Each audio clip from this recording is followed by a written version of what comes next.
자, 이렇게 됐고요. 자, 두 번째 나왔습니다. 이번 제가 할까요? 그럼요. 자, 우리에게 물어봐. 자, 이렇게 나왔네요. 여러분들, 자, 이걸 보니까 좀 이제 떠오르는 게 있겠죠, 그죠? 그쵸? 지금 많은 친구들이 지금 예상한 대로 듣기 나왔습니다. 자, 듣기. 자, 이 귀마개 아니고요, 듣기인데요.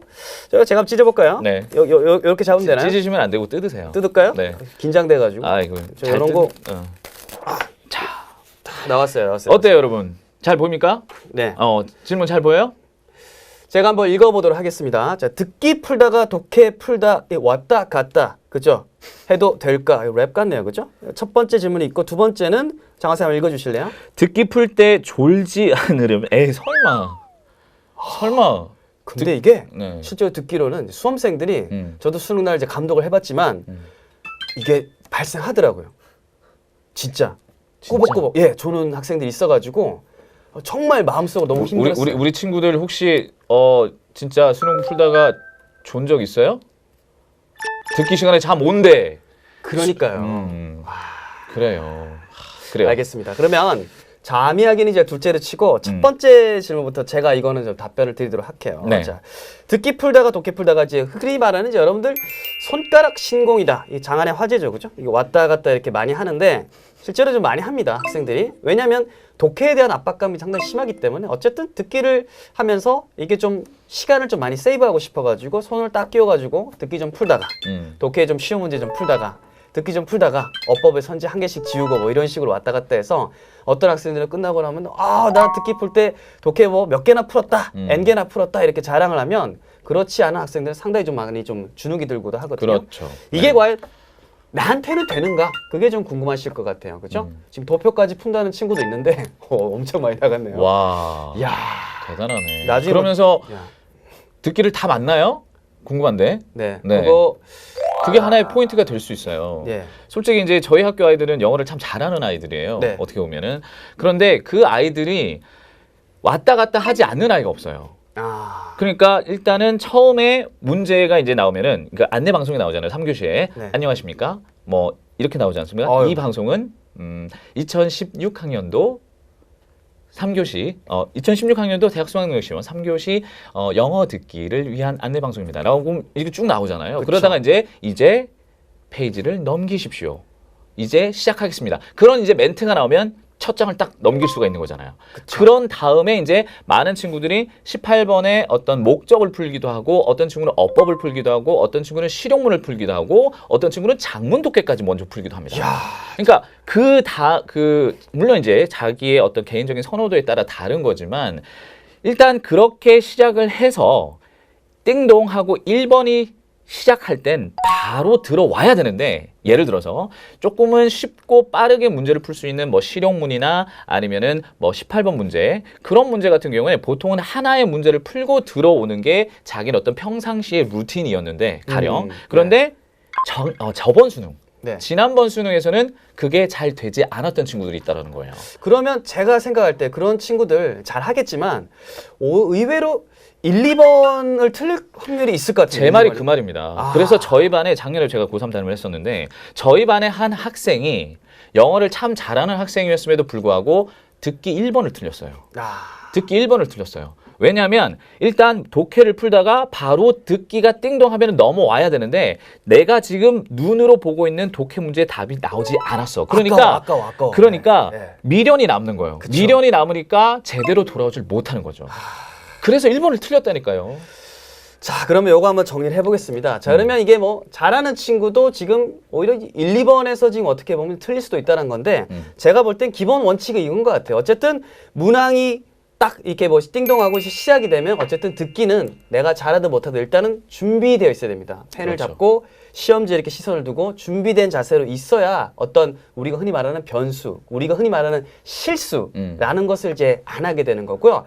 두 번째는 그건 것 같아요. 이거를 왔다 갔다 해도 완전 안전한 친구들은 사실은 모든 유형에 대해서 이 흐름이라든지 그렇죠. 이게 뭐 어떤 식의 변수가 중간에 있는지 뭐 계산 문제 같은 경우에는 완전 준비가 돼 있어야 되고 메모를 좀 해야 된다 이런 식으로 문제 플로우를 완전히 꿰고 있다면 그렇죠. 그런 경우에는 사실은 왔다 갔다 이렇게도 크게 관계없지만 아까처럼 이게 조금 큰 파일을 내가 어떻게 보면 다 정리를 하려다 보니까 아까웠고 다 할 수 있는데 하다 보니까 1번, 2번에서 오히려 이 짧은 유형에서 이렇게 오히려 틀려버리는 안타까운 상황. 그렇죠. 어떻게 보면 이것도 어떻게 보면은 그 시간의 압박을 여전히 느끼고 있다. 뭐 이렇게 얘기를 할 수도 있겠죠. 그러니까 하나라도 독해 문제를 더 풀려고 하는 건데 그 하나를 풀려고 하다가 듣기를 하나 놓칠 수 있습니다, 여러분. 그러니까 제가 드리는 말씀은요.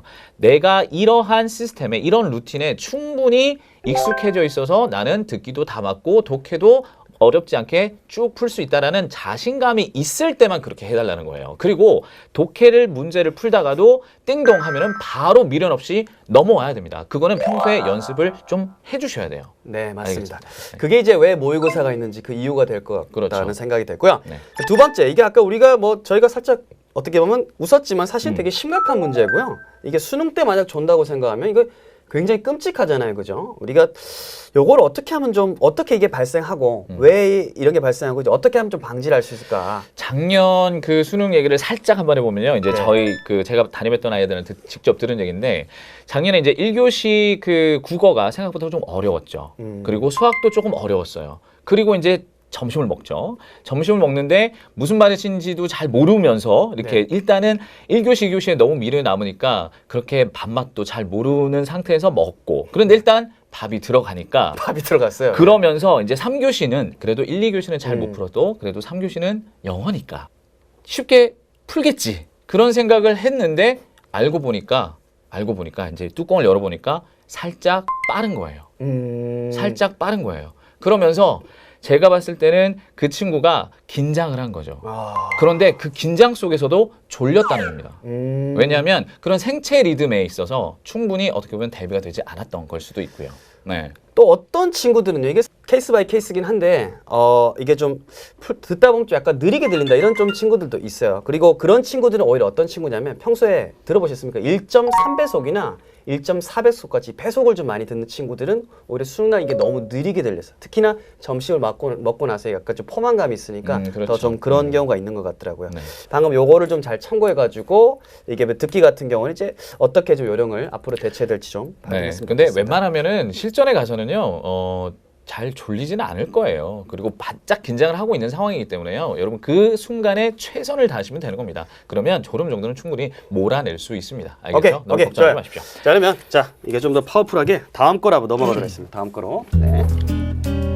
네. 자, 요것도 내친 김에 한번 보도록 하겠습니다. 자, 나왔어요. 빈칸 추론의 달인이 되는 방법.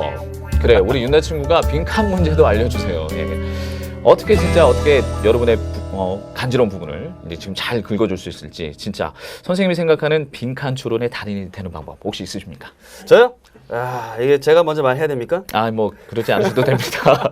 일단은 여러분들이 생각하셔야 될 게 저희 둘이 이제 아무리 친하다고 해도 이 빈칸 추론을 접근하는 방법은 서로 조금 다를 수도 있습니다만은 그렇죠. 여러분들이 어떤 좀 처한 상황과 자기의 어떤 좀 수준을 좀 잘 생각해서 하면 될 것 같은데요. 저는 빈칸 추론을 좀 달인이 되는 방법은 첫째 이건 것 같아요. 주제, 주장, 요지 문제 있잖아요. 주제, 주장, 요지.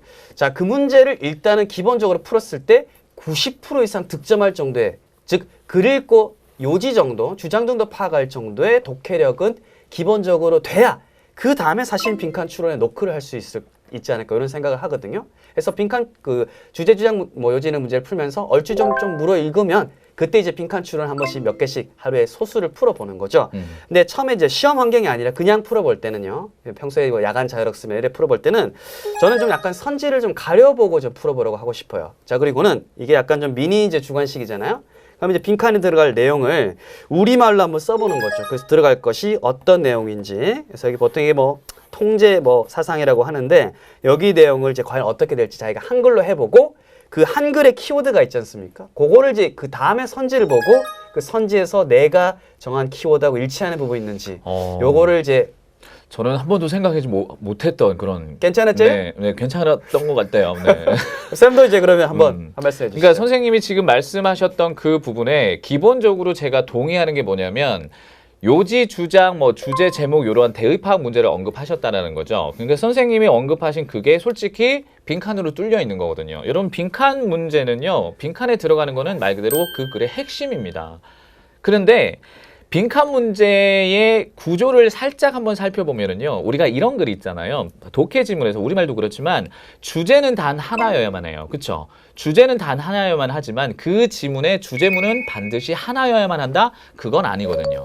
그러면 빈칸이 뚫려 있는데 일단 중심 문장이 하나 있을 수 있고요. 그리고 그 이외의 부분에 중심 문장이 하나 정도는 더 위치할 수 있다는 거예요. 무슨 말인지 아시겠죠? 그러면 여러분들이 빈칸 문장에 빈칸에 들어가야 될 것을 가장 좋은 힌트로 잡을 수 있을 만한 게 바로 뭐다? 바로 그 글의 중심 문장이라는 거예요.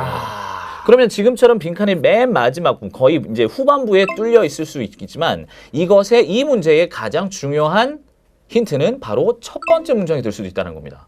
예. 그러니까 이 글에서 아까도 말씀드렸지만 첫 번째 문장에서 쫙 읽어 내려왔을 때 아하, 이 문장이 중요하게 언급이 되고 있구나 라는 게 눈에 들어오면요. 빈칸 문제도 저는 그렇게 어렵다라고 얘기하지 않을 수도 있는 그런 지경까지 저는 올라갈 수 있다고 생각합니다. 그러면 결국 저희 둘이 이제 동의하는 부분도 있는 거네, 그죠? 중심 생각에 대한 거. 그렇죠. 많이 동의되는 거죠. 저 이제 더 친해질 수 있는 거죠. 그건 좀 이따 얘기하고요. 네. 자, 그러면 일단은 빈칸 추론은 그 정도로 이제 저희가 맥락을 이제 마무리를 하도록 하고